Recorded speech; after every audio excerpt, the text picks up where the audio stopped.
Let's bring in Captain Dan Edwards with the Bloomfield Township Police Department. Good morning. How are you? Morning, Ronnie. I'm doing well. How are you? Thank you for taking time out of your schedule to be with us on the MegaCast. Well, thanks for having me and giving me a chance to talk to our community.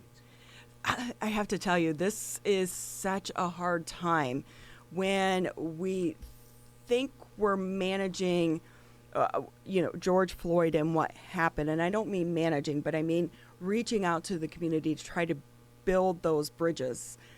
Then this happens in Wisconsin and new protest. And does it feel like you're starting from square one at trying to explain your purpose to the community? Yes, this has created a lot of extra stress for us in law enforcement. And I think Chief James Craig in Detroit is a great example of what law enforcement needs to do. He has created a great relationship with his community, and every time there's a major incident with his officers in the city, he's in front of the news media, letting them know exactly what happened. And unfortunately, a lot of times the officers did something inappropriate, and he's the first one to call out his officers that they made a mistake and they need to be held accountable. And there's a lot of pressure on police administration to not do that, to wait until they get all the facts. And the prosecutor is the one that ultimately makes the decision as to whether an officer is going to get charged or not. But Chief James Craig, I think, has been a leader in the nation as to getting in front of this and building a great reputation in his community. And I think law enforcement executives everywhere need to take that lead. And I've been watching the news of what's going on in Wisconsin, and I don't know all of the facts that happened there. And I've heard a couple rumors that the person that was shot, the victim, that he may have had a knife and may have made threats that he was going to go back to his car and get a gun. And if you watch the video without that information, the video is it's atrocious and it looks very inappropriate. But if the victim did have a knife and he did make a statement that he was going to go back and get a gun out of his car and shoot officers, which is some of the rumors that I've heard, I think that would completely change the scenario and would change people's opinion of what happened. And I just on the news this morning when I was looking at it, I read a statement that said the police are still investigating this matter and they weren't going to comment on it. And that puts the nation in a tough spot. If there is additional information, I think it would help everybody to know, if the officers made a mistake and they need to be held accountable, that's one thing. If they were acting appropriately, I think we all deserve to know that. And it's a tough spot that police administrators are put in between the prosecutor's office and trying to do the right job and get the right information out. But I think we owe it to our community to get that information out as quick as we can. Yeah, I think the way police departments respond to these incidents now, the old rules no longer apply. You have to get in front of that camera as soon as possible. And even if you say, hey, I don't know everything that happened, let's do an investigation. Because, and like you said, Chief Craig has been really good at that. I mean, we had it just this past weekend where 42 people were arrested in the city of Detroit. And he came out and he's pretty adamant saying, we're not going to let you do certain things in this city, but I support your First Amendment rights. So he has been a good example in that regard. And it's so important with these protests that it's the police department that's often put on the front line, and it's the conflict between the police officers and the protesters that make the news media. But the important thing is that to understand is the police department is working on behalf of the community. And we need to, ahead of time, which we do in protests, is to get the elected officials involved in the protest and to get the community stakeholders, the business owners, and the people in the community that this is going to affect, and get their input onto how they think we should respond to this. And how we have to, they're not going to take over the city of Detroit, but Chief James Craig says, and I'm sure he got some input from some stakeholders and some elected officials as to, this is the appropriate thing for the police response to be. And we need to continue those relationships with the community. They don't call Chief Craig Hollywood for no reason.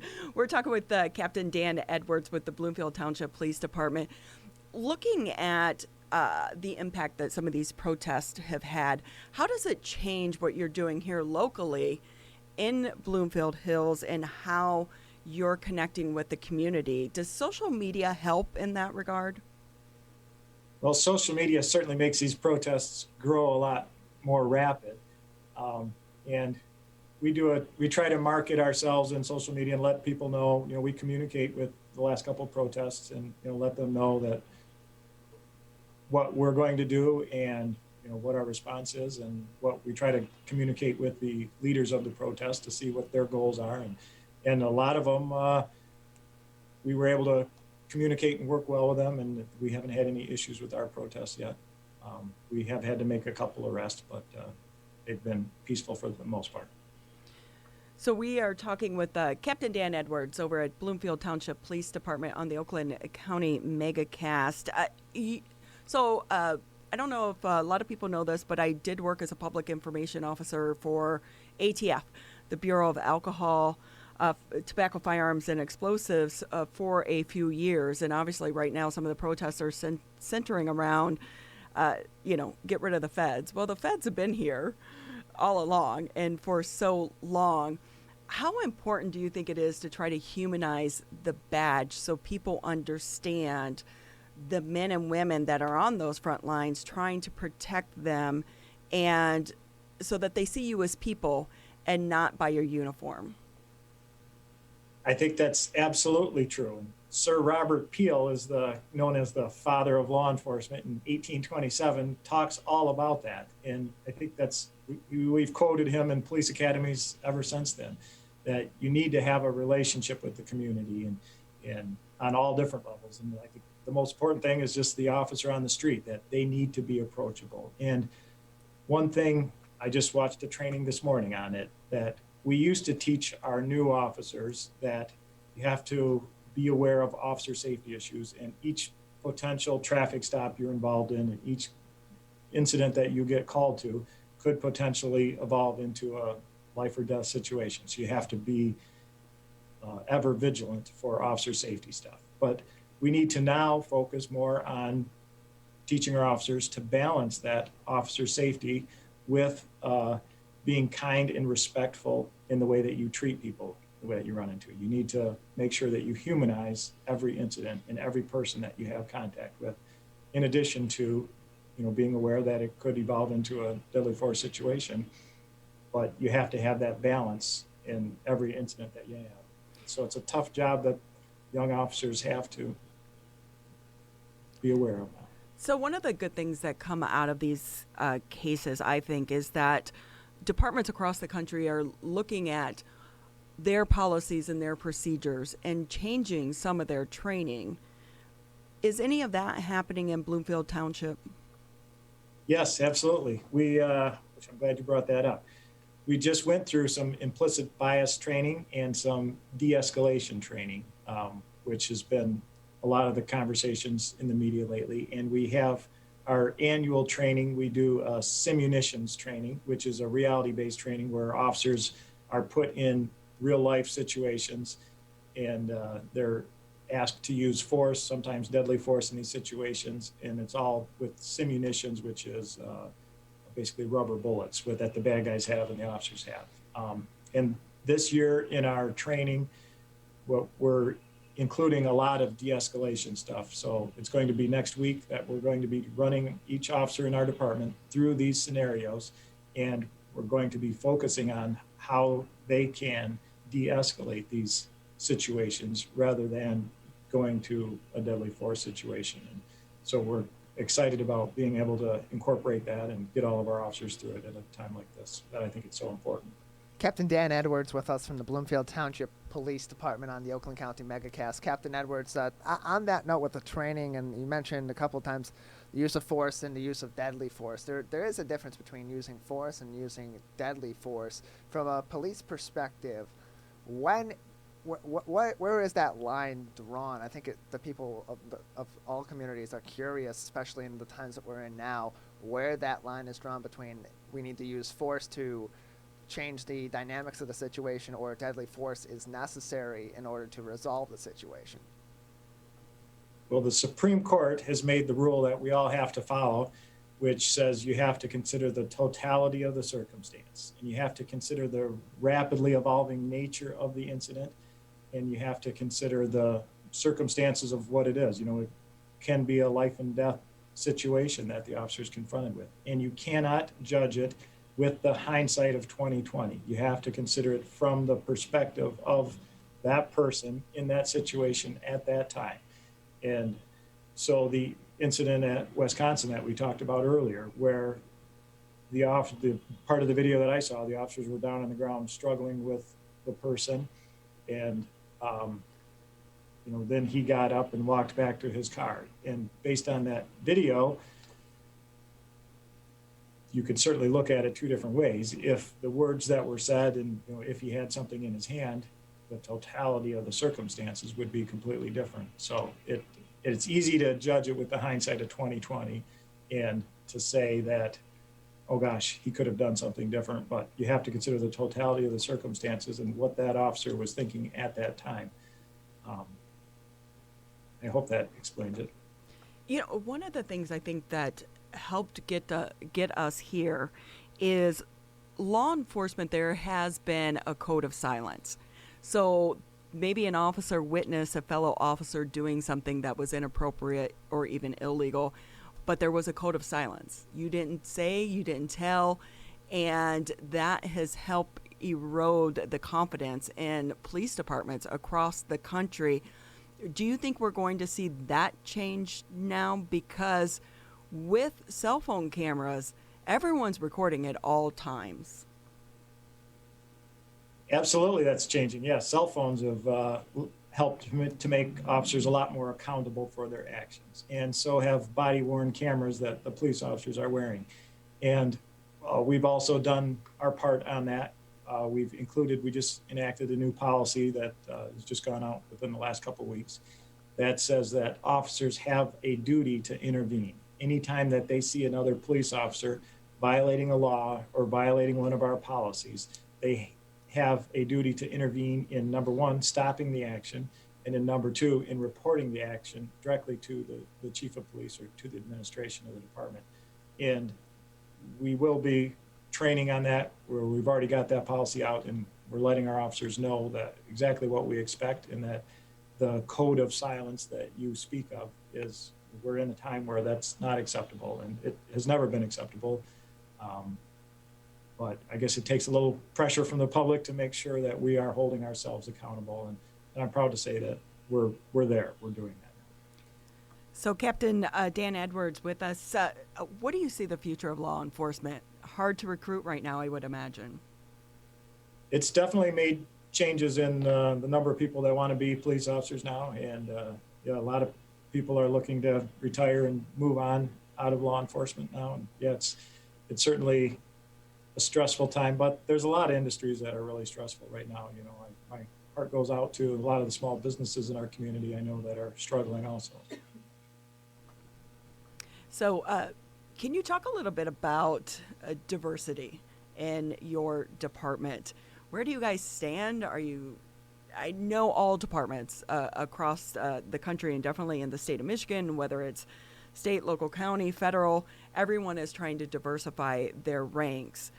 Where does your department stand in having a workforce that is diverse? Because I think a lot of times we can put these policies in place, but unless we actually can touch the hearts of people from different backgrounds and different cultures, they're just words. Yep. Well, most of our recruiting comes from police academies and from local colleges. And we recruit all viable candidates for law enforcement. And we go through the hiring process and hire the best candidate. And we have a reputation for always looking for the best recruits. And we've hired a lot of minorities, and I don't know the exact number of our percentage of minorities right now, but it is something that's very important, especially in law enforcement, that we need to be representative of our communities. And because we are part of the community and we have to maintain that relationship, and the diversity and cultures and religion and everything is so important in a police department help us to relate to our communities. So I don't want you to feel like I'm kind of grilling you right now, but this seems to be the topic, especially after the shooting of Jacob Blake in Wisconsin. It's re-energized the movement. But if we can shift just a little bit over to the pandemic, tensions are high. People are stressed out. Are you getting any calls of people, just the public, maybe getting into arguments where before there wouldn't be arguments? And I guess one of the big issues too is the mask mandate. Are you getting calls about that? And how is the general public doing with all of this? We have seen a lot of incidents of people getting in an argument with other people about whether you're wearing a mask or not wearing a mask, and stop telling me what to do, and it escalates into an assault. We've had a few of those incidents, and it's kind of like road rage incidents. You're better off just de-escalating that, and if the person's driving poorly, just let them go, because you trying to give your advice to them as they're driving down the road isn't it escalates the situation. And the same thing with masks. And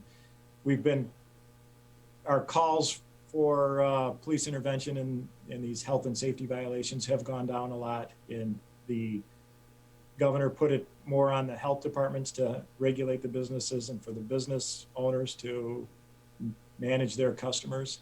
And so that's taken the law enforcement out of the middle of the mask mandate. But we still respond to every call for the mask incidents. We call them health and safety violations. We respond to any health and safety violations. And we've taken it from the beginning, and we still do that, approach it this way, that we want to educate people, because these laws are changing on a regular basis, and it's hard to keep up with them. So we approach it from an education and a voluntary compliance. And if we can't get that, we document it in a police incident report as to what the circumstances are. And then if necessary, we can turn that over to the Attorney General or to the Health Department for follow-up. And we've worked closely with the Health Department on several cases. It's just kind of crazy that we have come to this as a community and as a society. Real quickly for you, the Dream Cruise that was canceled, that wasn't really canceled, that turned out to be a Dream Cruise. How was it for you?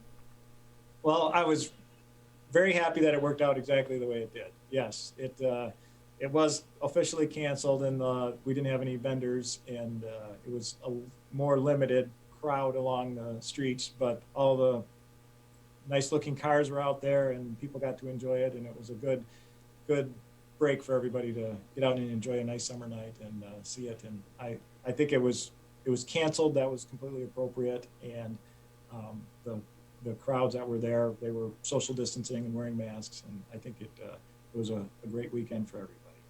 Yeah, it's speaking with people that attended, they felt like it actually went back to the roots and the true spirit of the Dream Cruise, which was to see cars and talk about cars. Yep.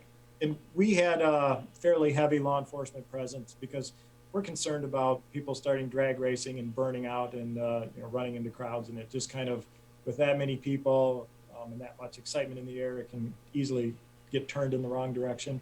But it wasn't at all. And we kept our same law enforcement presence there just in case it was going off in the wrong direction. But it was a great weekend. Well, Captain Dan, we appreciate you being on the show. Real quickly before we let you go, kids are going back to school. What do you want people to know from your standpoint?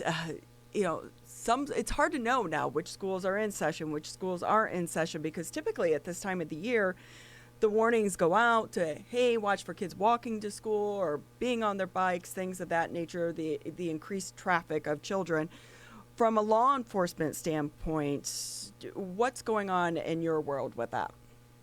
Well, I'm glad to say that these decisions are all up to each individual school district, and the school district is making all the choices as to how the kids have to come in. And from a law enforcement standpoint, we are not getting in the middle of any of the school choices. And so I think we've had very few calls. We had a couple calls originally with some people weren't following all the rules at the schools, but I don't see this as being a law enforcement issue at all, and so I'm very happy about that.